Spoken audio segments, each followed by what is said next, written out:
Bueno, y ahora sí, bienvenida a nuestra columnista estrella. ¿Cómo estás, Toya? ¿Cómo andan, chicas? Bien, muy bien. ¿Qué Bueno, cuentan? queremos que nos cuentes vos un poco. ¿En qué se va esta columna de Sin Pan y Sin Trabajo? ¿Qué nos trajiste hoy? Hice una pequeña encuesta en Instagram porque no me definía por el tema. Vos votaste, Caro. Vos también, Mari. Votaron las dos.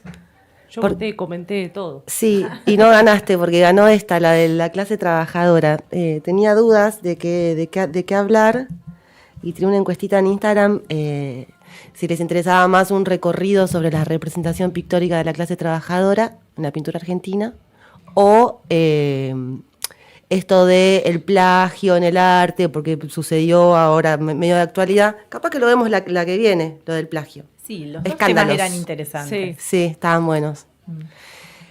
Bueno, así que les traje una obra que es una obra de 1894, catalogada como la primer pintura argentina de temática obrera, de protesta social, de crítica social. 1800, ¿qué dije? 94. Ernesto de la Cárcova, Sin Pan y Sin Trabajo. ¿La conocen? Sí. ¿La conocían? Sí, Es muy conocida. no sabía que Bueno. se llamaba así, pero la había visto. Es muy, muy, muy conocida. Está expuesta en el Malva, la pueden ir a ver de forma gratuita. Es un óleo sobre tela de grandes dimensiones, 2 metros. Pero para, ¿ese no es el contexto histórico en el que éramos potencia mundial? Exactamente, Carolina, exactamente. Ahora vamos, muy bien la historiadora, muy bien. Sí, supuestamente reivindicado por los liberales como potencia, éramos potencia. Bueno, en esta imagen vemos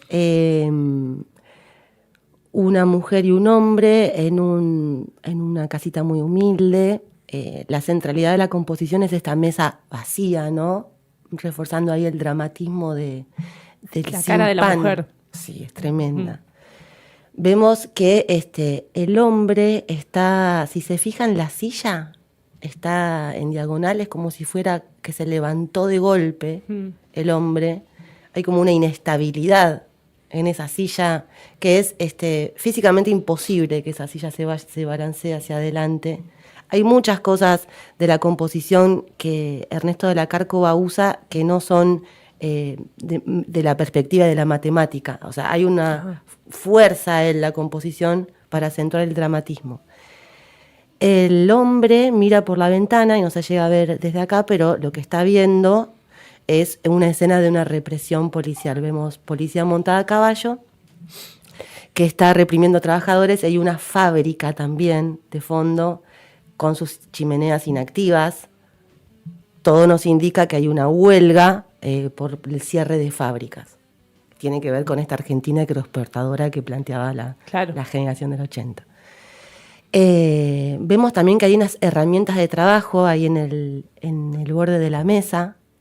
Como a la espera, ¿no? Como a la espera. Como por si quedaba alguna duda de que es un trabajador desempleado. Y la mujer en estado medio famélico de desnutrición, que tiene en su regazo un niño y lo está amamantando. Bueno, ¿ustedes se acuerdan cuando vimos la primer Por amor al arte de Courbet, que hablamos del realismo francés, que hablamos de este arte de protesta que básicamente dominó el siglo XIX, los 1800? Sí. Bueno, claro. Ernesto de la Cárcova no era ningún trabajador precario, era un pintor de familia ricachona, oligarca. Que no tiene nada de malo, ¿no? Porque de última... No, bueno, pero el arte estaba reservado como a las personas... Claro, podía acceder. Total. Claro, no estaba reservado... Hoy en día sigue siendo difícil para los sectores populares poder hacer arte. Por ahí está un poco más democratizado y ampliado por el tema de las redes sociales. Absolutamente, sí. Tenés visibilidad, pero siempre estuvo reservado para un sector acomodado de la sociedad. Sí, que tenía mínimo sus necesidades básicas cubiertas. Sí, Ernesto de la Cárcova comienza este cuadro en Europa, en Roma, y lo termina en Argentina. O sea, totalmente influenciado por esta tendencia europea del realismo, del arte proletario, de la conciencia de los trabajadores, ¿no? Lo terminó en Argentina y es uno de los pocos, o sea, no es que después siguió haciendo arte de protesta, después las otras obras de Ernesto de la Cárcova son diálogos de su propia clase social, retratos de señoras muy pudientes, paisajismo, naturalezas muertas, pero hace esto. Y después tiene mucha trayectoria en lo público. Él funda una escuela de bellas artes que sigue llamando Ernesto de la Cárcova en Buenos Aires.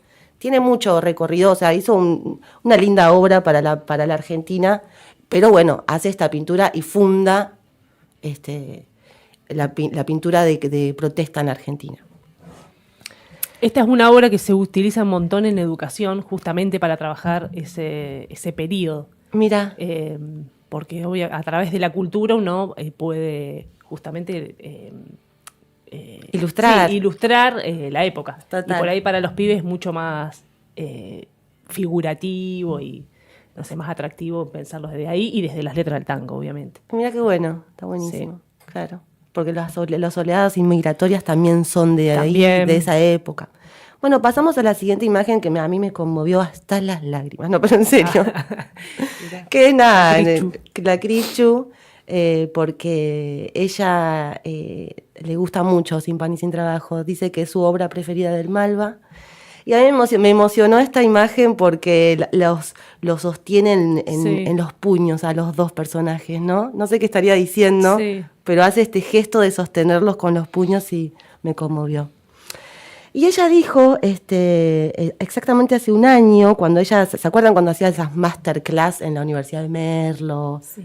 Bueno, ella menciona y dice que el cuadro que más me gusta del Malva y que es una obra de denuncia de un periodo histórico que elabora a los liberales argentinos la década de la generación del 80. Claro, justamente. Sí, porque ahí tenés sí, está bien, estábamos dentro de los países que estaban categorizados como potencia mundial por la gran riqueza que había, pero totalmente concentrada, lo que siempre se piensa, bueno, ¿quiénes son los que tienen esa riqueza y cómo se distribuye? Sí se distribuye, bueno, en este caso no se distribuye, y aparte que, justamente como decís, no era no producía desarrollo en el país, o sea, todo lo contrario. Se priorizaba solamente la agroexportación y todo lo que era producción, fábricas y todo eso, que aparte era súper incipiente en Argentina, bueno, quedaba totalmente relegada. Sí, y aparte con los procesos inmigratorios que venían toda esta fuerza de trabajo expulsada por la guerra desde Europa, de todos trabajadores. Se empieza a gestar la masa obrera que después va a ser el peronismo. Exactamente. O sea, que el peronismo le va a cambiar la vida. El peronismo toma ese sujeto social y le da una identidad, bueno, que la tenía dispersa, pero la una, ¿no? Bueno, pero ese es otro cantar, ese es otro tema. Otra historia. Otra historia. Bueno, había traído un poquito de la generación del 80, pero sabemos que no había, o sea, el fraude, ¿no? No había voto, terminan cayendo con la ley Sáenz Peña. Claro, no había ni siquiera ley electoral. No había ley electoral, la votaban las mujeres. Y tampoco, había voto cantado. Voto cantado. Llegabas a una mesa, aparte, no había voto secreto. Claro, aparte te traía tu patrón a trabajar y se quedaba en la puerta viendo a ver a quién elegías votar. O sea, totalmente. Sí o sí tenías que votar al que mandaba el patrón. Sí, todo esto que les encanta a los liberales argentinos, ¿no? Bueno, vamos a pasar, que no me acuerdo qué había puesto. Porque vamos a empezar a ver estas pequeñas apropiaciones y reversiones y guiños y linkeos y citas visuales que empiezan a aparecer después de esta obra a lo largo hasta llegar hasta aquí.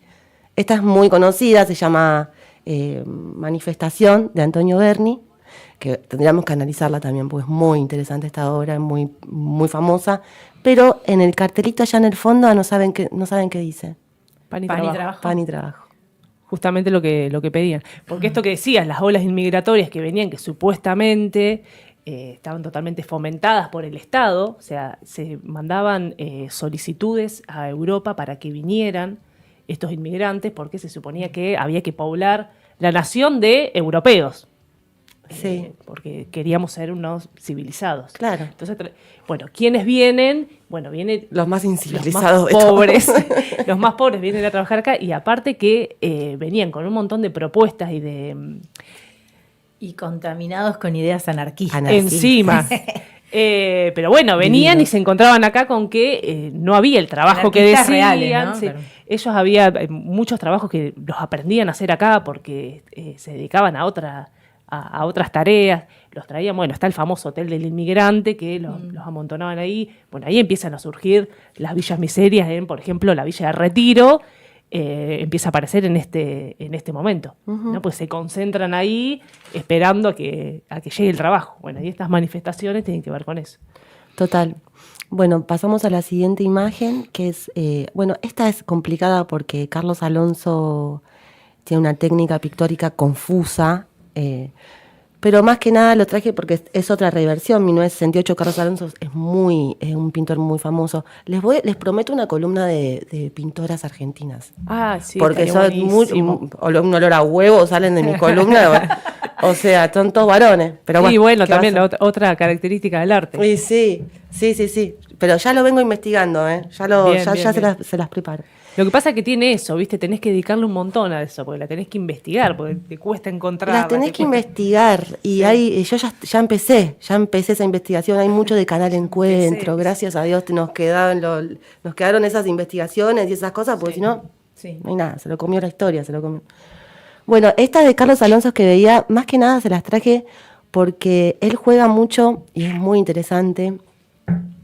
De nuevo aparece el título de la obra mucho, porque en una se llama Con pan y con trabajo, y la otra se llama Con trabajo y sin pan. Que son todas cosas que nos pasan como trabajadores. Que ahora, trabajo y sin pan, Con claro. trabajo y sin pan. ¿Cuántos trabajos tenemos que tener ahora para tener pan? O sea, para llegar. O el pan para hoy, hambre para mañana. Total. El pan y el trabajo siempre es como están dentro de las refranes populares. Total. Seguimos, pasamos a Carlos Alonso. Si lo quieren ver, buscar en internet porque es muy interesante, pero una técnica muy confusa para verla así. 2001. Esto está bueno. En el 2001, en los movimientos piqueteros, en las revueltas, en lo que se empieza a generar, no en el estallido total, sino en lo que se empieza Lo previo. en lo previo, en los cacerolazos, en las jutadas, ¿viste? ¿Se acuerdan que le daban a los bancos con la cacerola, qué sé yo? Aparece este artista llamado Jorge Pérez y hace una xilografía, o sea, fue un laburazo. Ven que está la obra en blanco y negro atrás, Sí. y sin pan y sin trabajo, Como adelante. más adelante, Sí. como más el título que la obra.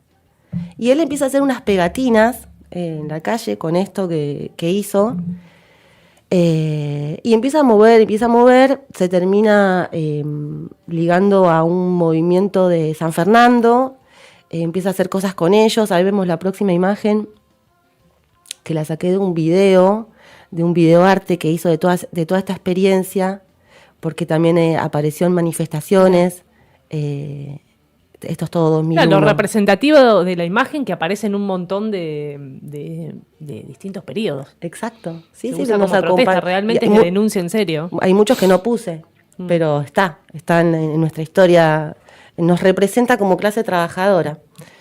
Vemosla así, al ligarse con este movimiento piquetero de San Fernando a través de la obra, los empieza a invitar a que vayan al museo a ver la obra, y es muy interesante porque eso está todo filmado, documentado, y ves toda la gente de los barrios ingresando al Malva en pleno Recoleta. Te voy a hacer una pregunta, no sé si tenés la respuesta o no. Espero no. No la tengo.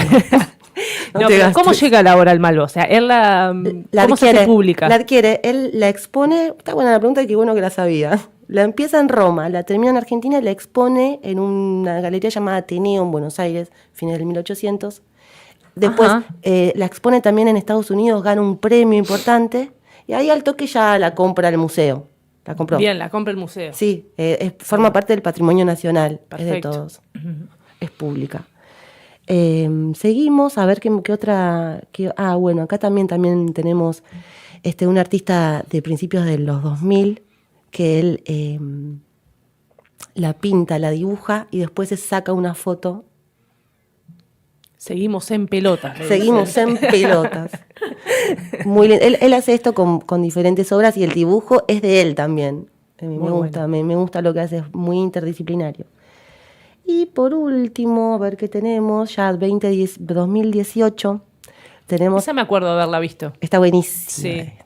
Es como actual. Es la tapa de la revista Fierro, revista impresionante, que habla sobre la historieta y el humor gráfico argentino. Esta fue la tapa, es una témpera sobre papel, y vemos que él se está quejando, si la pueden ver, buscar en internet, él se está quejando porque hay una represión, pero también hay ovnis. Ajá. Ah, No sí, sé, de acá se ve. Hay un Uno allá ovni. arriba en la esquina. El ovni se está llevando, está abduciendo a una persona que se le está cayendo un cartel que dice Macri gato. Es muy bueno. Así que bueno, hasta acá llegamos. Como la persecución también. Sí, Y la censura. Qué bueno. Muy buena. 2018 es esta. Bueno, hasta acá, chicas. Bueno, excelente. Esperemos Un que lujo, como algún siempre. día podamos tener pan, trabajo, no sé. Yo ya estoy bastante decepcionada. No, hay que tener esperanza. Yo soy muy esperanzadora siempre. Bueno, me encanta. Bueno, ya. Por eso estoy ya acá. llegará. Bueno, muchas gracias. Bueno, Nada, gracias, chicas. Toya. Muy Y linda vamos a la esperar columna. la columna de artistas argentinos. a Sí, ver necesitamos. ¿Con qué nos encontramos ahí? Dale, Muy prometo. bueno, muy bueno. Bueno, hacemos una pausita antes de la última parte.